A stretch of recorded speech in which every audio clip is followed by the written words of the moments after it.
All right. Hello out there. This is a Tuesday, so this is new. Oh wait, we have never done a We've never Tuesday. done a Mando Tuesday stream. Well, this is my fault. I asked for the Tuesday. I Thank didn't, I you. mean, fault implies that I'm mad about it. Like, you know, I think it's good to mix things up. We got Bare Naked Gaming, one of my favorite people, and mod in the chat. We got Mr. Rez. LQ does. Hello! It's been a long time since I've seen you. I hope you're doing well.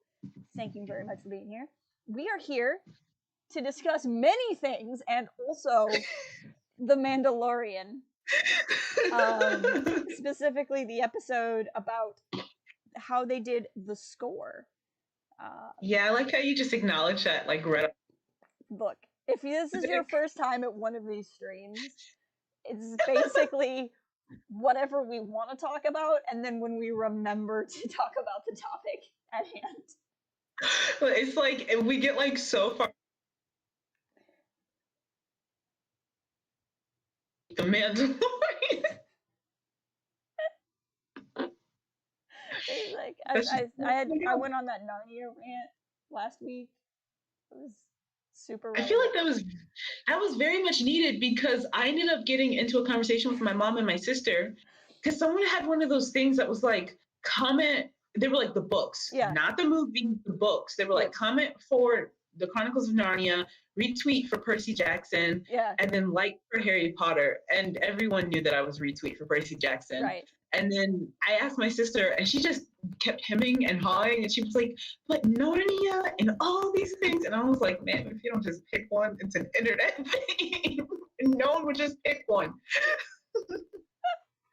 I just feel like clearly she about... hasn't read the one about the horse and the boy, because if she had, I don't think as having only read books from one of those three series, I can tell you that I would have voted for any of the other two on the basis of that one book.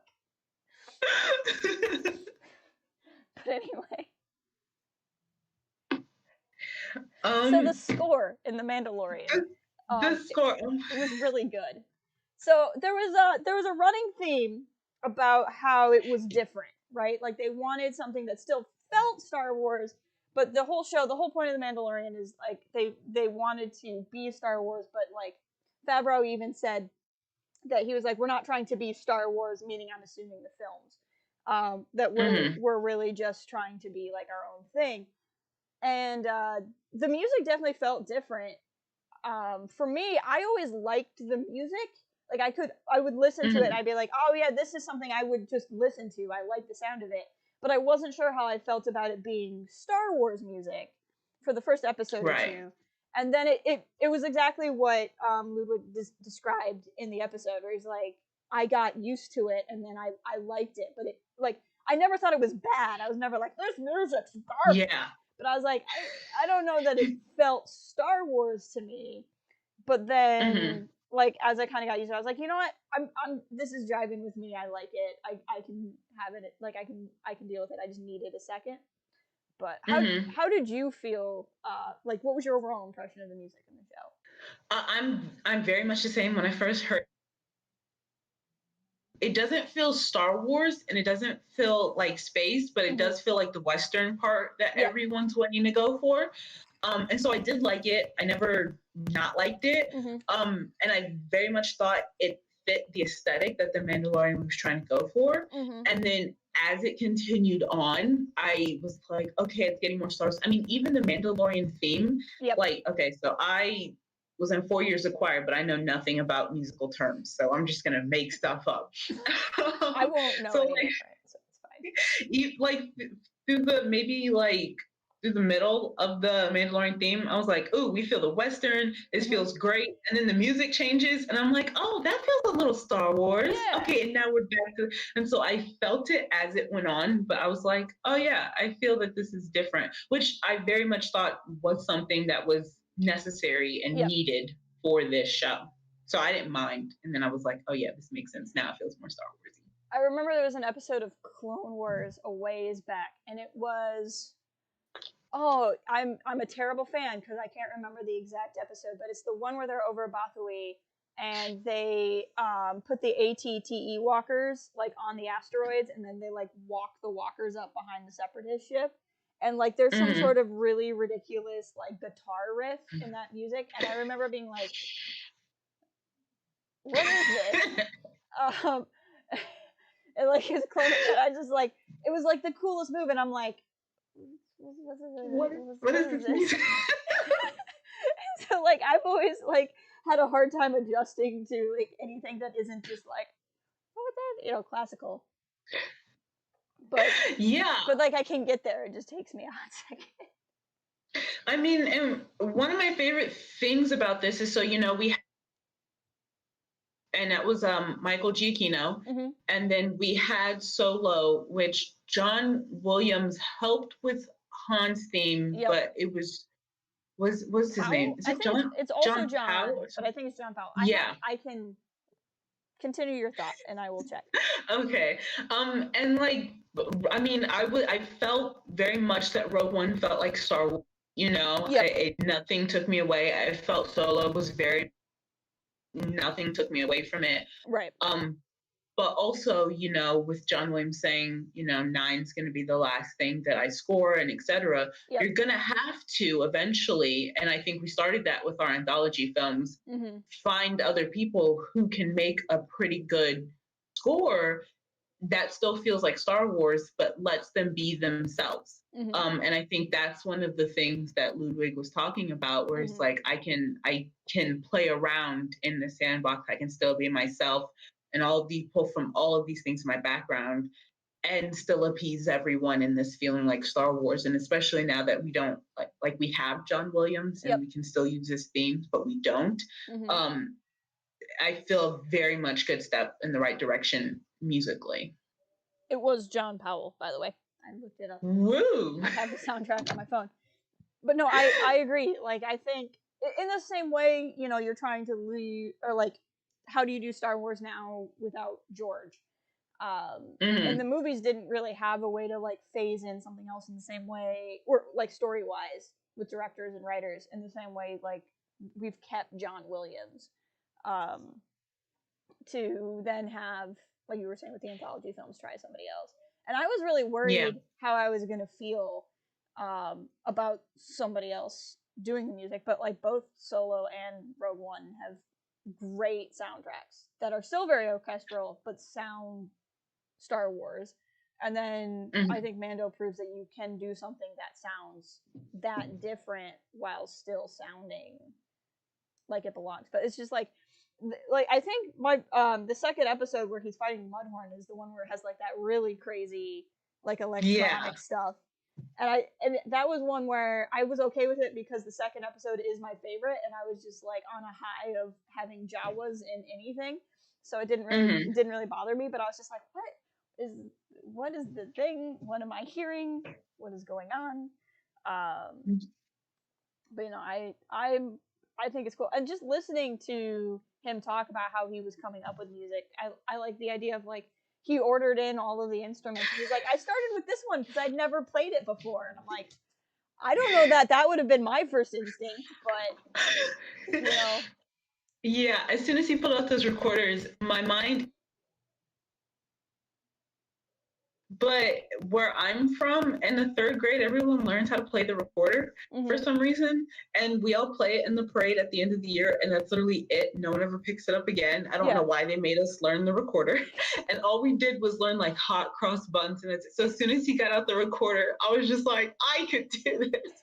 And he started playing the theme. And I was like, this is not on my level. Why did you think this, Gina? Rusar Gareth, welcome. Good to see you here. No, I thought I know so little about music because like some of you might know, I was homeschooled through elementary and middle school. I went to high school, like public school, but like I never had a music class ever. Like I am completely useless when it comes to discussing music. And so I like had heard of a recorder and I had seen that instrument and I never knew that like that word went with that instrument, and I'm like, what is this thing he's even playing? Like, what is going on? It's like that was the level of like Sure. Oh my goodness, this is because you just didn't do music, and I haven't taken a music class in like some years. I don't remember anything. This is going to be a really intelligent discussion about the score. I'm really hoping everyone's excited for how we talk about notes. Truly. There were a lot of notes. But like even the episode, like he didn't really get into music stuff because I could actually understand the episode. I think it was a lot more of like they talked about like, oh, I needed to do the emotion with the music because he always had a mask on, and I thought that was really good. And just like more of the discussion with like tradition and stuff that is kind of in Star Wars. I don't know if this is the right word, but especially with the amount of talent that Ludwig has, I almost felt like it was very superficial. Like he could have kept going and he could have gone deeper. And I almost wanted that, even as someone who doesn't know a lot of music terms. Yeah. I feel like he just put so much into his craft. And I've enjoyed other things that he's done that even it would have been like the technology episodes or the practical episodes where he just goes off on all this jargon and all these things.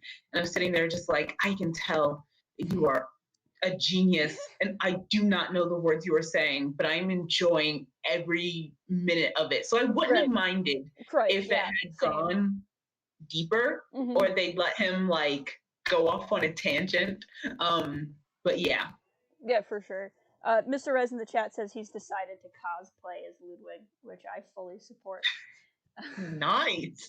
He has so many options too. He was a very fashionable fellow. Yeah, which I once again I love all these connections because they kept talking about the Lion King and I forgot that Donald Glover was Simba. But I knew that Ludwig has worked on Donald Glover as Childish Gambino's albums. Yeah. It's like, oh, they know each other. And then I didn't know Ludwig and Ryan were roommates in college, so I liked that because he did Black Panther. And then I was like, oh, you all know each other. Let me into this circle, please. I want to be friends with all of you. No, it was funny because we were talking a little bit before the stream. I loved that part because Favreau was like, hey, Ludwig, do you remember that time you did the thing and the thing and the thing and then you talked to the other person? And he literally told the whole story. And it was like, that story. And I'm like, he could have told it. He has a mouth. Like, he was capable of telling his own story. And I literally put in my notes, John talks too much again. I like his doesn't let Ludwig talk about making hip hop and pop music. Like, John, it was fine when it was about the topics you knew about, but now, but now we're back to, with some dope tuna. He was just I bet you Jon Favreau knows just as much about music as he do. He's just like, look, it's music. It's on my iPhone. Can you hear it? Holding it like it's a boombox. Just jamming out to the Mando theme, walking around like. Wait, I want to be that person that just plays the Mando box. I want to be that person. Oh, okay. Everyone's probably gonna yell at me. I don't know the name of this movie, but it's like a pop culture reference. A guy holds up like a stereo at the end of a movie and plays a song. I want to be that guy, but I wanted to be the Mandalorian. I actually don't know the name of the movie either because I'm pretty sure it's a rom-com, and I don't know anything about rom-coms. People are gonna be like, why don't they know this movie? Oh no. Because I was very busy reading other things.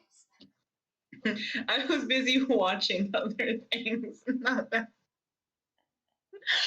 But yeah, one of the things I thought was the most, because I didn't write down the whole quote because I was really excited to watch this. I actually just started like watching it as an episode. Yeah. But they said something along the lines of they wanted to start with something different and add a dystopian element. Ludu was talking about like using like organic 70s instruments and then going through a computer to make it more modern. But I thought one of the most interesting things he said was add an orchestra like that layer to honor Star Wars. And I thought that was so interesting because I've never thought about an orchestra being so closely related to or tied to Star Wars and its themes. And then when I saw them all sitting there, I was just like, oh yeah, you're totally right. Yeah. But I had never thought about it that way in my entire life. Even when I've seen videos of like John Williams conducting, I was just like, this is great. This is fun. I'm into this. And then they said an orchestra honors Star Wars. And I love that phrasing. I was just like, you guys are totally right. No, it's true, because like I liked how he was saying too, it's one thing when he's recording like in his room. I guess when he's recording, that has two possible meanings when he's playing a recorder. Although I guess you don't say like tromboning or fluting, but you do say drumming. So I don't know what the rules are here. I don't either. But you know, he was recording on his own, but then you get it in the hands of like an orchestra, and it changes. And I thought that was really cool. I liked his like speech where he's like, so this is the first live action Star Wars TV show. This is the Mandalorian, and he's giving like this pep talk, but it was just like, so this is the library. This is where you can get your library card, and then you can go over there. And like it was just like, well, there was nothing wrong with it. It was just like, hey guys, we're here. We're here to do this thing. We do it. It's pretty cool. Which is almost like the approach that I love and I want, because I feel like we've already determined that everyone who's a part of the show is a genuine fan of it. But there's just something so interesting about bridging being a fan and then also doing your job and wanting to do your job well. That I think that I don't want to say casual or nonchalantness. That's because that's not even a word, but those are the words I'm going to use. Because it's like, yes, he cares. Yes, this is a job. Yes, he's a fan. But also, I don't know, you can still tell a good story and be a fan and let that guide you, but not let it get in your way. And I love that approach. I thought that was really good too. Russo in the chat says the name of the movie is Say Anything. Oh, hey! I should watch that. I've heard of that movie title, so I'm gonna go with they're probably correct. No, and I thought I really liked just the idea of them getting to be there and seeing all that. I don't know. It's again, that's something I wish I could have seen more. It was kind of funny because I feel like that episode goes by really fast, and it's not at all the shortest one. But also, I'm like, what did they talk about? Yeah, which is why I feel like Ludwig is so eccentric that we could have had more. Or I don't know. Yeah, I also feel the exact same way, actually. And I think part of it is because so much of the episode was literally just them playing the music, which was great. But which I appreciated. Yeah, I think that filled up some of the time, maybe. I did like one of the things that Favreau said that I did appreciate. Was that it's like, you know, you can sit around and be Star Wars fans and talk to Star Wars fans, and we're all gonna have a different favorite movie, we're gonna have a different favorite character, we're gonna have a different favorite this or that, but like all fans can agree that the music is iconic. And maybe like which movie has your favorite score might be different, but like everyone can agree that it's like the one thing in Star Wars everyone can agree on is that the music is great. And that's why this was such a big deal to get right. Yeah, most definitely. Actually, I mean, I've always believed that, but it's really funny whenever I see tweets that's like, we may not agree on the ending of the trilogies or whose character is better, but we can all agree that John Williams is a treasure or something along those lines. And I'm just like, yeah, I mean, I've never heard a single complaint ever about music, even when it wasn't like John Williams. Everyone loves it. And so I do agree that that's one thing you really have to get right. So when I first started like seriously like watching movies, like that was my thing. I never really paid attention to the music. And so actually this is a question I have for you. Because so the first movie that I ever actually paid attention to the music for was Mad Max Fury Road.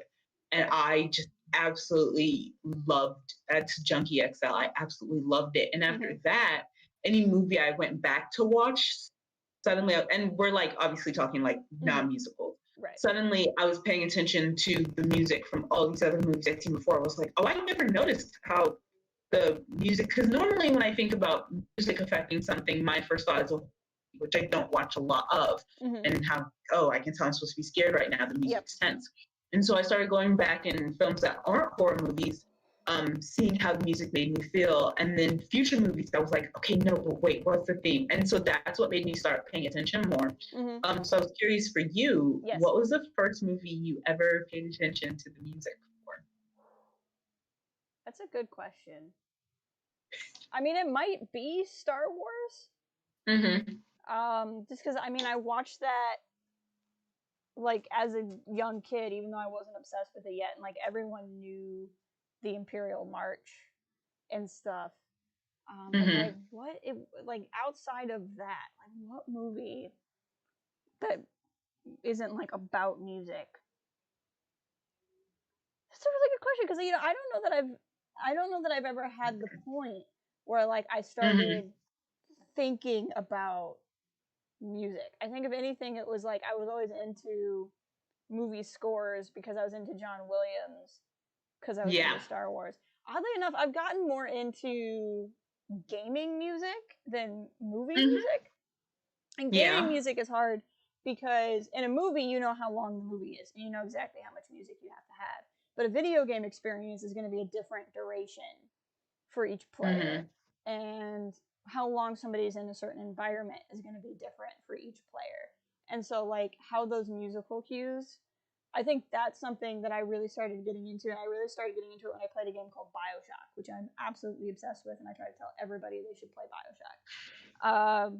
But that game is really intense, not only because of like where it uses music, but where it doesn't, and like how scary it is when suddenly there isn't music.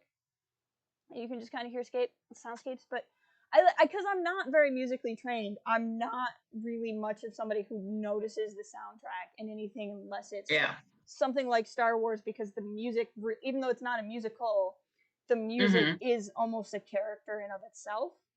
But I would say I think about it more when I play video games now, and how the music is affecting me, or something like Life is Strange, where they use like all this weird indie music that most people who play the game have never heard before.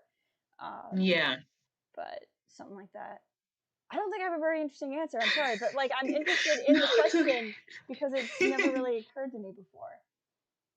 I mean, so even now, as someone who's super interested in the music behind things, it's still not something that I consciously think about.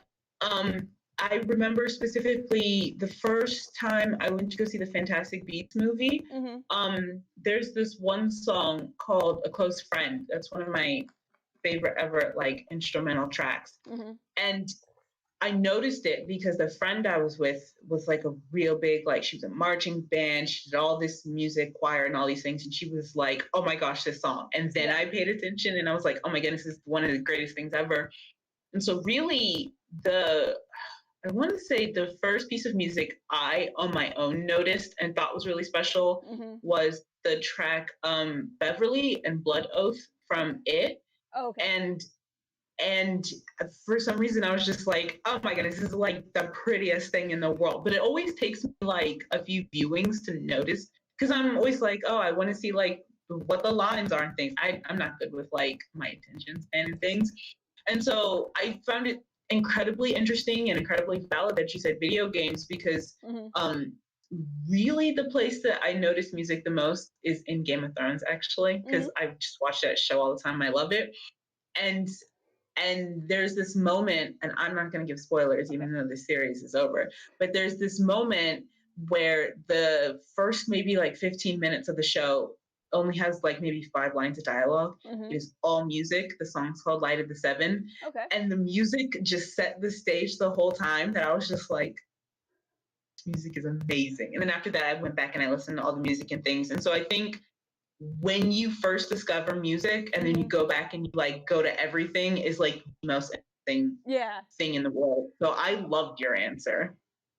I appreciate that. You know, that so then do you have go ahead. Oh no, I was gonna say one thing I kind of find interesting, just in talking about Star Wars in general, maybe more so than the Mandalorian. I find it interesting when people talk about different director styles here in the Disney era, and people kind of. I've seen it more recently with The Rise of Skywalker, just because that's the one that's come out more recently, so people are talking about it more still. And I think that there's a comment on people have kind of wondered if the scores in the Disney era have been as good as in the Lucas era. And if you listen to the soundtracks, like if you listen, and I'm not trained at all, but like if I listen to The Force Awakens or Last Jedi or Rise of Skywalker soundtracks, I love the soundtracks a lot. I love the musical pieces. But outside of like Rey's theme, March of the Resistance, like a couple of tracks, I don't necessarily think of those big iconic ones where in like the Lucas era you had Vader's theme, Binary Sunset, Across the Stars, Duel of Fates, Battle of Heroes. Like I can't list track names from any movie, but I can list track names from like all of the Lucas era movies. But I kind of describe it as how Lucas uses music. Lucas uses music like a character. Like he wants you to feel these big orchestral like movie moments.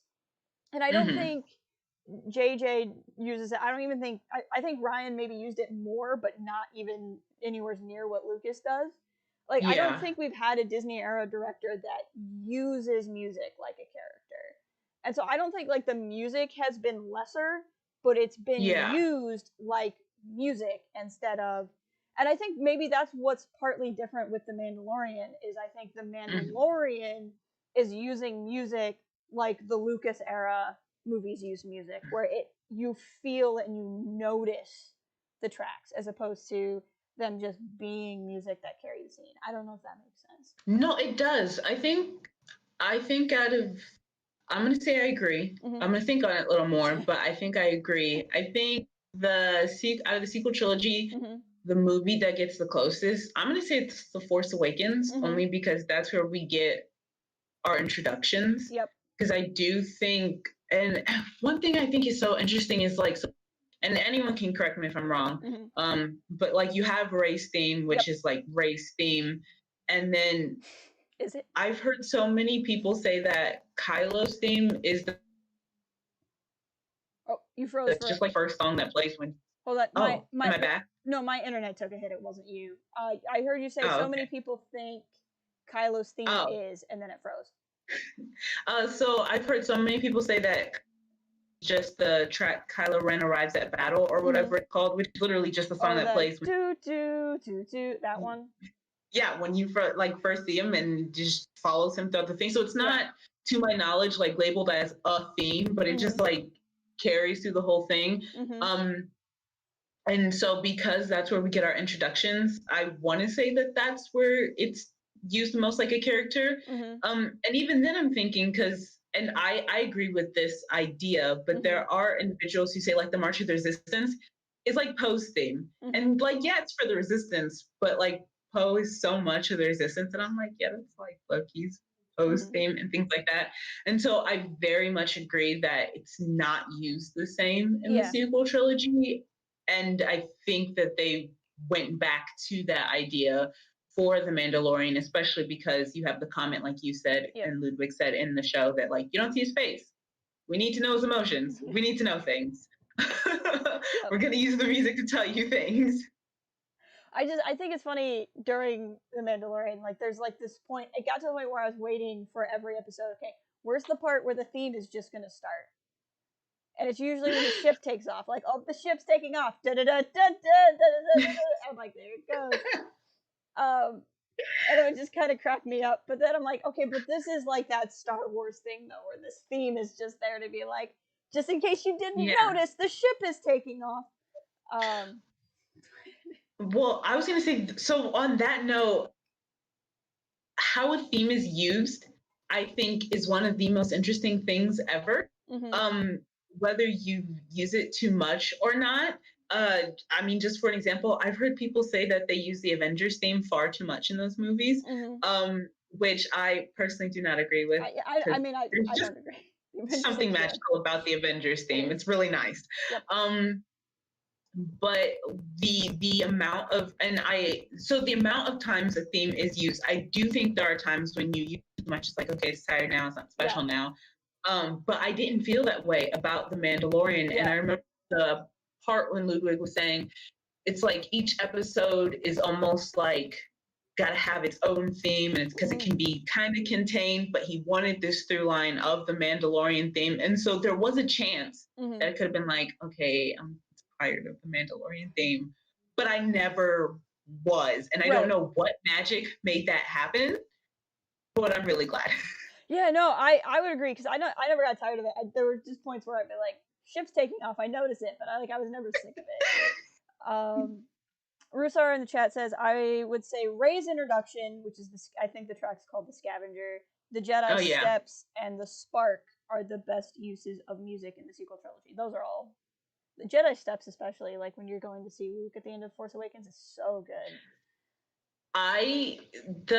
So when I bought it on, I bought it on iTunes, and the full thing for me is Jedi Steps and Finale, and I honestly think that is the best piece of that. Like, it's like 7 minutes long. They like put a bunch of things in, and I think it's the best. That's the one like Star Wars piece of Star Wars music I return to the most often. It is. I think it's, and I also think the interesting about that is like the binary sunset Force theme part of that song. I think that's the best version of that theme is in Jedi Steps and Finale, which is why I'm like always like going back to that one. It's good. Well, there's so much you have to capture in that moment musically because of where the movie's ending. You know, you have to leave. You really have to instill mystery, because you're like, okay, Luke is standing on a mountain. What does this mean? We got to make this moment last for 2 years. You know. For 2 years. We'll wait 2 years to see what happens.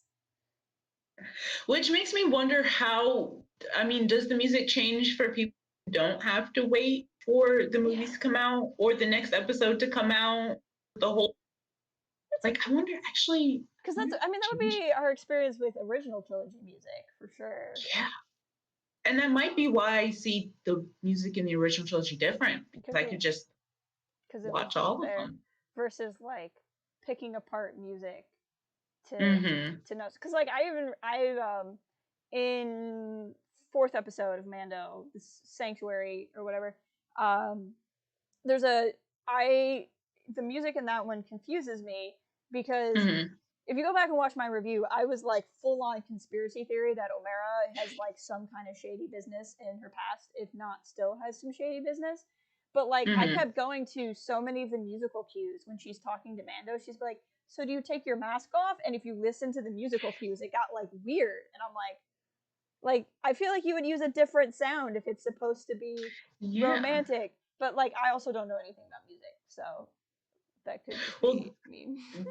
That reminds me, I think I saw like an article writers. No one, I'm not a reputable source, but someone was talking about with The Last Jedi, when Rey and Kylo had the hand touch scene, and they said that John Williams wanted to make like kind of sinister, and Ryan was like, oh no, this is a trusting moment.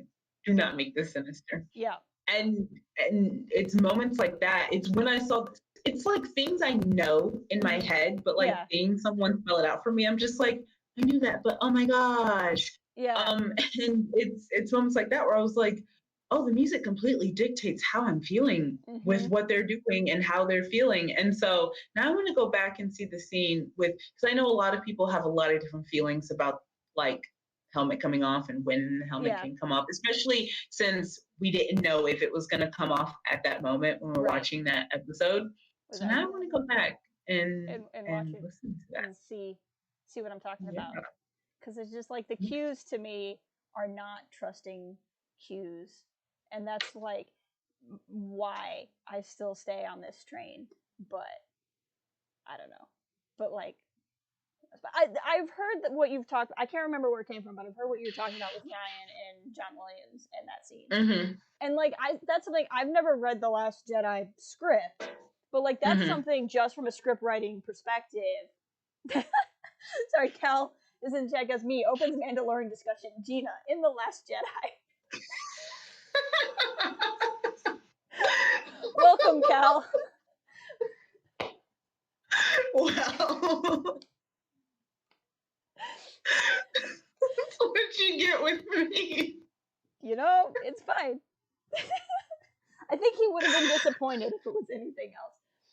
But it'd be something really easy in that script, like, because the way, like, how scripts get written is different, especially if you're the writer who's directing versus not, because, like, you might not spell as many things out if you're going to direct it because you know, or you might spell more things out because you're directing and you know and you don't mind directing yourself. But, like, it could be really easy to write that scene and be like, I know how I want this to be perceived, and write it, and then for John Williams to read it and go, ah, yes, this is a manipulative moment, and then Ryan go, hold on, no. And that could be, you could blame that on personal biases. You could just say, who knows how something, not reading the script, I don't know where that would come from. But it is something kind of interesting, and just how much music can, it's funny too, because I feel like music is almost never an unreliable narrator. Right. In a way. Like, sometimes there is, like, one of the hills I will die on, and this is my rant for this week, is the song from Frozen, Love is an Open Door. I get really mad when people play that at weddings, because it's not really romantic, because the guy is manipulating her. So she's like, I love the way we can finish each other's sandwiches. Like, no, honey, that's not what the song was. Obviously, that's not what the song was. He's going along with it because he wants your kingdom and your kingdom. So, like, chill out for a second. And then people play that at weddings, and I'm like, this is not romantic. And I get really annoyed, and none of my friends care about my opinion on Love is an Open Door. But, like, I feel really passionate about this. Anyway, that's a time when music is kind of an unreliable narrator, except for the line wasn't finish each other's sandwiches, honey. I want that on a t-shirt. Finish each other's sandwiches, honey. I want that on a t-shirt. I would wear it as a neck. I really, really would. But I also really, really agree. I didn't know people played that at weddings. That's great. It's not like in the wedding party or anything, but I've heard it at wedding receptions, and I'm like, this is not romantic. This is not a romantic song. This is a song about a villain manipulating. Oh my goodness. Oh my goodness, that's so wild, because so all the time, me and my family and my friends, we joke about the wedding that I'm gonna have. And okay, so once again, I'm obsessed with the It movies, and there's this song in there called Nothing Lasts Forever. I want to take a moment to appreciate that we're about to talk about your hypothetical future wedding and the It movies. Okay. I also want to take a second to talk about for a second. Hold on, your mic cut out again. So you want to take a second to what? Like, it matches what you were just saying about Love is an Open Door, but also I forgot that we were streaming, and I was just like, I'm gonna have this conversation with Jess real fast. To be honest, we forget we're streaming most of the stream. It's a really good thing we don't start saying some of the other stuff we talk. It's true. So I was like, oh, do you know what would be a really great song to have? The song Nothing Lasts Forever, because it's super pretty. And literally everyone was like, Gina. Where it plays in the movie and the title. But then, like, the rest of the quote in the book is Nothing Lasts Forever except maybe love. So now I'm just like, back in the wedding. But everyone is like, Gina, no. That's not what that's for. So yes, I too am gonna put inappropriate songs, I guess, in my wedding, like your friends. Just not Love is an Open Door. Welcome to the happiest day of my life. Also, nothing lasts forever. Someone opens the live stream to get the Mandalorian, like, super far off, non-existent wedding. Or my rant about Frozen. Look, honey. So the Mandalorian. Actually, there was a point I wanted to say that related to what you were talking about. People getting scripts and things. He didn't elaborate, which I feel like probably they felt they didn't like need to, but especially after your comment, and I want an elaboration because he said after he read the scripts, he like locked himself in his studio for months, weeks. I don't remember what he said, and he just wrote things. Yeah. And so now I want to know, like, is it full scripts? Did he know everything that was going to happen? Right. Did he ask? So after you said that, now I'm like, okay, but now I want to know more about you reading the scripts. Yeah. Give me more. How much in advance did you know? Yeah, that's always something kind of interesting. Does Baby Yoda have a theme? Does Baby Yoda have music? There was a track that they played that was like the track of like finding Baby Yoda. But I don't know if it actually counts as like his theme. Like I know that they've released the soundtracks for Mando, but I haven't like really looked at the track list to know like what's just like there's a word what's just like a motif in music. Oh yeah, that is a word. I think yeah, that's a word that you can use. What's just like a motif in music, and what would be like a whole piece. How's it? At funerals, according to Cal, at funerals, favorite songs of the departed are sometimes play. One of my favorite songs is called "Cast Down the Heretic." I really enjoy Cal fun facts. They're some of my favorite parts of streams. The things that get put in the chat. So before we went on this tangent, you were going to ask another question. Oh, I want to know what's your favorite piece of music. Okay, you said favorite piece of music, and then it glitched for a second. In all of Star Wars. In all of Star Wars. What is my favorite piece of music in all of Star Wars? The troll in me wants to say Jedi Rocks.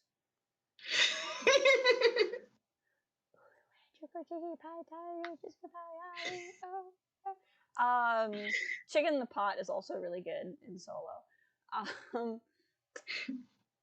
The song that Carrie Fisher sings in Holiday Special, A+. Favorite piece of music in Star Wars. There's so many good ones. The prequel kid in me would go somewhere there probably. Like, I mean, it's like super cliche to say Across the Stars, but Across the Stars is just so beautiful. And like not even just as like a romance theme, which obviously it is, but like what I love about Across the Stars is it is so big and beautiful and swelling, but it's so tragic. And like if you listen to the whole track, it gets so sad towards the end, which is a thing I think a lot of people miss. And like how perfectly that encapsulates Anakin and Padme, because it is this big, beautiful burst, and then it just ends really sad. I'm never gonna listen to it the same again, even like, though I knew that. Yeah, but I mean, Duel of Fates is the classic. Although I kind of like Battle of Heroes more, but I mean. Oh my goodness!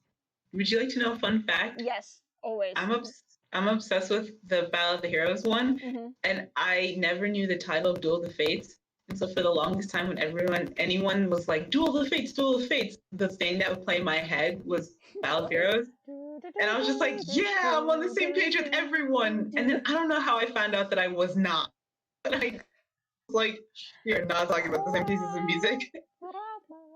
I've kind of had Duel of Fates ruined for me because there's so many like parodies of like the choir. And there's like one that was just like, corn on the kebab, and like stuff like that. So like now I can't even like hear Duel of Fates normally again. Obviously I have a special place for Yoda's theme. And probably Rey's theme from the sequel trilogy, but like it's so cliche to say that. Yeah. But it's true. But like I mean, that'd probably one of the fight musics from the prequel trilogy. I mean, if we're accepting the Force theme, the Binary Sunset, I think is one of the prettiest pieces of music ever created. But I'm really surprised that my favorite is actually the Victory Celebration and End title. There's something very like safe and comforting about the end of Return of the Jedi that I'm just like, I love this music. But when I'm in my car on the highway doing 65, which is the speed limit, I just had to put that out there. I am cruising loudly to the March of the Resistance. And it's so funny because my sister didn't realize this. I sing along to the March of the Resistance. And one time she had to pause it and she was like, Gina, you know there are no words, right? And I'm just over here and I'm just like, I don't care. I sing along to the March. If you want me to get like excited, you play the March of the Resistance. That's amazing. But yeah, I don't think my sister's actually watched The Mandalorian, but one day she just comes to me and she goes, Spotify suggested the Mandalorian theme. It's really, really great. And so now anytime she gets in my car, I just play the Mandalorian theme. So I love it. It's just like your ship's taking off. From now on, it's just like in the show. It means we're taking off. My mom, my mom really likes to drive to Duel of Fates, which I find concerning. But when she's in a hurry, she likes to put that track on. This has nothing to do with Mandalorian or Star Wars, but if anyone listening or watching right now or in the future ever gets on the highway, you have to cruise on this because you'll drive fast. Yeah. Listen to Brothers in Arms from Mad Max by Junkie XL, and you will have the time of your life on the highway with. Another good driving one is Battle of Yavin. I don't know too much of like that, but like Battle of Yavin is really good, especially when you get to like the trench run part and they're like, it's just like really intense. Hello, Jordy, welcome. He liked watching the part with Ludwig with called him Childish Landino. Another good one is what's the name of that one? I'm looking it up real fast. Augie's Great Municipal Band. Which is, of course, just a sped up version of the Emperor's Throne Room scene in Return of the Jedi. That one and Your Father Would Be Proud, or that makes me cry every time. I'm just like, I want to be emotional. We're putting on Rogue One. Cal says his sister can't drive in Star Wars music because she starts driving too fast, which is good. That's Star Wars music is fun. I feel like I know more Star Wars music than I realize, because like even then I think of like I love all the Ewok music, like with all the cool drums and stuff. Like there's so many good tracks. There really are, and like again, most of the best ones I can think of are Lucas era. Even over the Disney, and that's no shade on the Disney era music. I just feel like it's used, like I feel like the Disney era uses music like all other movies use music, and Lucas used music in this way where like you're supposed to be paying attention to the music. And that's it's not like right or wrong. It's just a director's strength. And yes, the Star Wars video games do have good music. That's true. The theme for Force Unleashed gets a lot of grief, but like the theme for Force Unleashed is really good. Like the main theme of it. Speaking of, we didn't even talk about the main theme. It's true. I remember once my ringtone, the main theme, and it was some Star Wars day. And this guy was wearing a Star Wars shirt, and I didn't have anything Star Wars on me at all. And I just go, Happy Star Wars Day. And he was like, thank you. And he just was about to walk past me. And in that moment, someone called me, and my ringtone went. And he just turns around, and he looks at me, he goes, Happy Star Wars Day to you too. And I was like, thank you. I didn't plan this, I promise. I'm just calling. My text tone also used to be like, this like Star Wars siren or something going off, and everyone used to think that it was basically like a tornado drill, and they were like, gee, you gotta change this. And I was like, I'm sorry. And eventually I did. My ringtone currently is actually music from BioShock, the game I was mentioning earlier that everyone should play. And then currently my text tone is Babu Frick going, hey, hey. I love that. For Star Wars Day, and then like a month after, the main titles, but now it's the theme song of Game of Thrones, which everyone should watch. One thing that I thought was super, super interesting that Ludwig said was scoring 8 episodes is like scoring 3 feature films. And seeing him, one thing I really liked at the beginning of the episode, seeing him do down. I picked up the recorder, play some notes, drums, and piano, and then like seeing it all come together was so interesting. So like I vaguely knew of the process, but seeing it was really, really great. But then hearing him say that that's like 3 films, I was like, there's a lot that goes in. Yeah. There's a lot that goes into this that I never thought about. Not even thinking about okay, how do we make this feel like Star Wars, but different? How do we make this something that they're going to like? They're expecting something else. Like ignoring all of those things they have to tackle. There's a lot that goes into the scoring. Yeah. I thought that was a cool comment too. And then just what he was saying too, how you want each episode to kind of feel distinct, even in that. Cal says, I've not heard my ringtone since 2012. I mean, there's that too. My ringer is off most of the time. I have it there, so like the only time I really have my ringer on is if I'm at work, specifically waiting for somebody to call me or text me back for like a work related thing. That's like my job. There's a lot of like things basically catch on fire and we need to fix it, and then I'm like calling 5 people, so like then I turn my ringer on, and that's literally the only situation where I leave my ringer. I always have my ringtone on because I heard I always have my ringtone on, and then because I'm the one that answers the phone most of my family. So like when they can't get a hold of someone, they're like, if they're with Gina, just call Gina. So I get calls because my family wants other people. Not for me. No, I can relate to that really hard. I like my folks, they'll both put their phones on vibrate, and I can like hear a phone vibrating against something. So I'll be like, your phone's going off. And they're like, it is? And like, how would you hear that? I'm like, everyone in my family has different ringtones. And then like my mom's ringtone will go off, my dad's ringtone. Is that you? And I'm like, no, because my mom has the traditional telephone. My dad has this like the Wrath of Khan theme. And I'm just like, you guys know that's not my ringtone. Why are you asking me? It's you. And I don't even know what my sister's ringtones are because they never have their phones on. There's a really soft spot in my heart for people who have a cell phone and still make a telephone sound when their cell phone goes off. And a lot of people do it, and it's great. And I'm just like, but it just cracks me up. I'm like, they need that. They need to feel like it's still a phone. Well, which it throws us off because in my house we still have our landline. Oh, okay, and then even one of our phones is like one of those like babysitter, like hooked up to the wall, it stretches, can't walk away phones. And you call that the babysitter phone.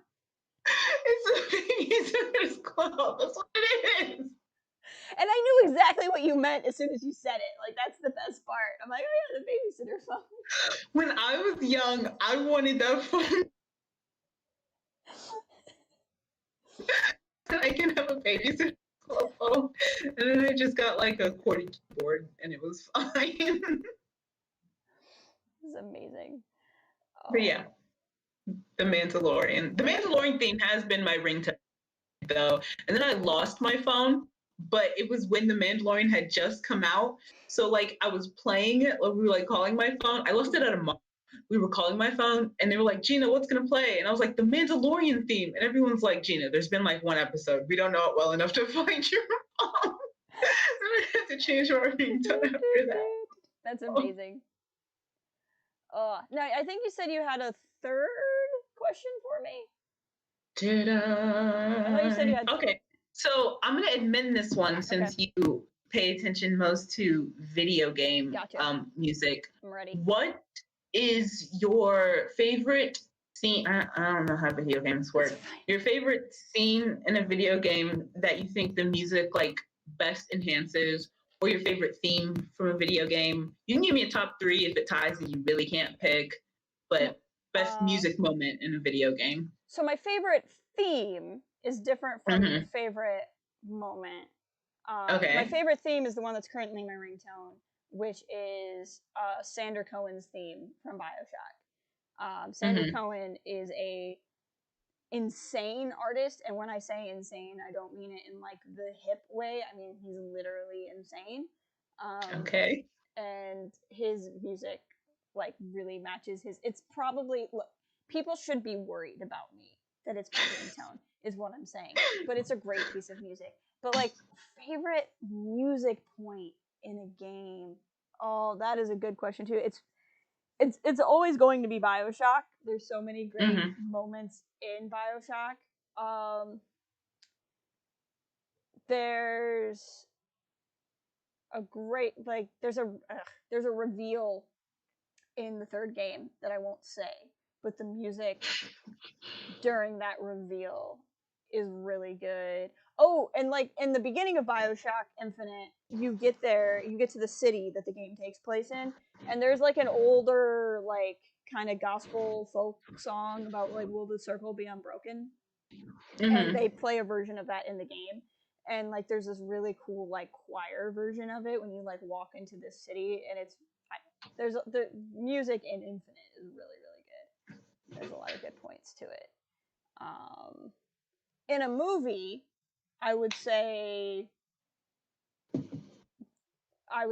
"Be With Me" scene in Rise of Skywalker. Ooh. Actually, but I'm just obsessed with that scene in general in the Rise of Skywalker. It's currently like probably one of my favorite Star Wars scenes ever, the "Be With Me" scene. Nice. I wasn't expecting that at all, so I'm like really? the "Be With Me" scene. I'm obsessed. Yeah, like with I know you like Rey, and I know you like that movie. No, like so I'm obsessed with that scene now. Nice. Oh my goodness, I really like that. That's really, really cool.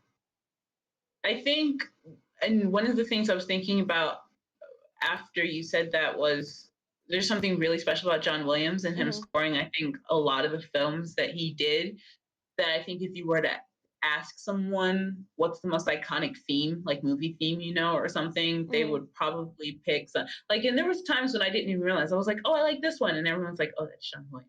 It's like, well, did it? Because he just does so much, and everything he ends up doing ends up being iconic. But I really I want to go listen to these. I want to listen to games now. I'm going to go on the YouTube.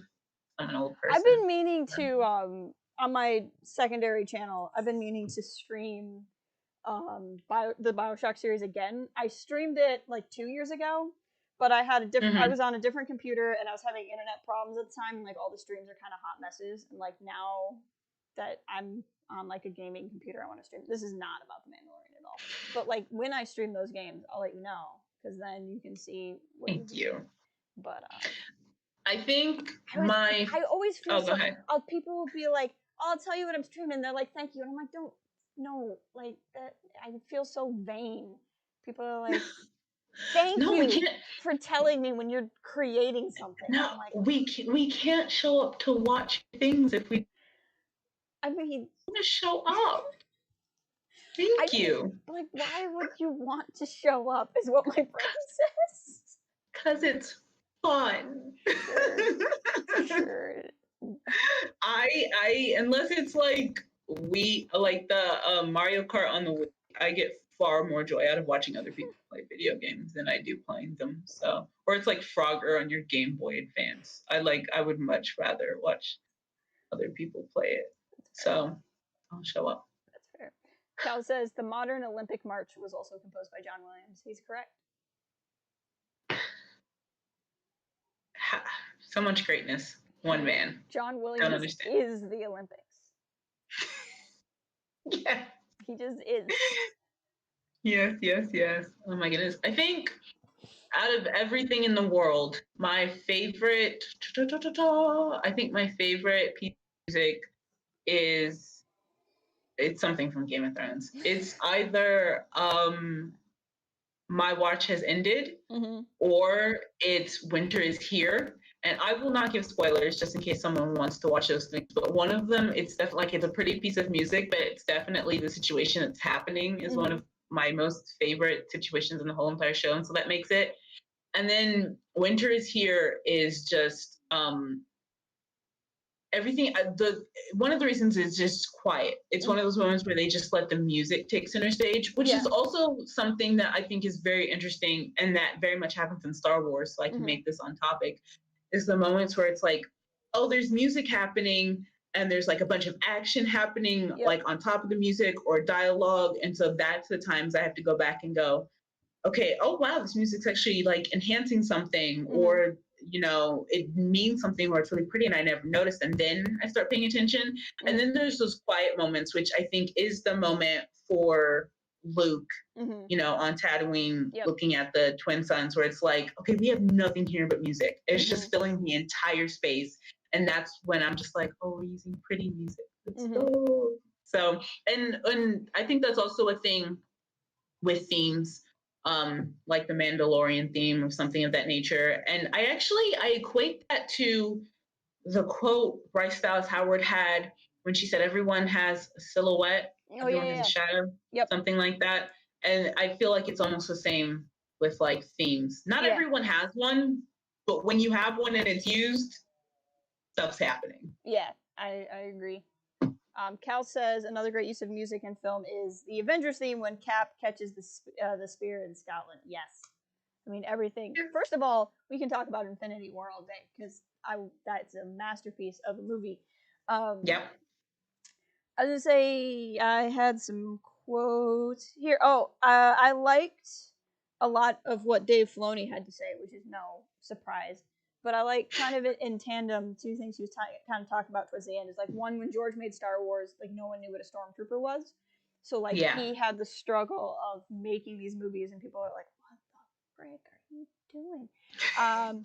But I also like Dave describing Star Wars as generational because it's so true and it's so rare to hear a Star Wars creator really say that. But he's like, you know, and like how intricate he was because he was like, you know, there's the original fans and then there's like the expanded universe fans and then the prequel fans and then the Clone Wars fans, and he magically stopped there because that's probably where he stopped paying attention. But like he acknowledged that there were other fans after that. But I liked that kind of view, which doesn't necessarily have to do specifically with music, even though they were talking about it with music. But just like I feel like in just Star Wars discourse in general, that's where so much of the conversation comes from because you had people who just entered at different points, and depending on where you entered, your view of Star Wars is so different, and what you think is the central theme of Star Wars can be really different based off of what you were exposed to first. Yeah, no, most definitely. And I almost wonder because when you have John Williams themes, it's almost like he probably doesn't know they're going to be as iconic as they are, and they're going to be revisited and all these other things. So he's just making what sounds good. And I assume that he just kept up that same idea when he was making, you know, the music for each trilogy. It's like even once he knows the status of how good he is, he's still just like, okay, but what does this character need? What does the situation call for? But for everyone else on the outside, we're just like, okay, but is this going to be iconic again, or is this going to be like playable again?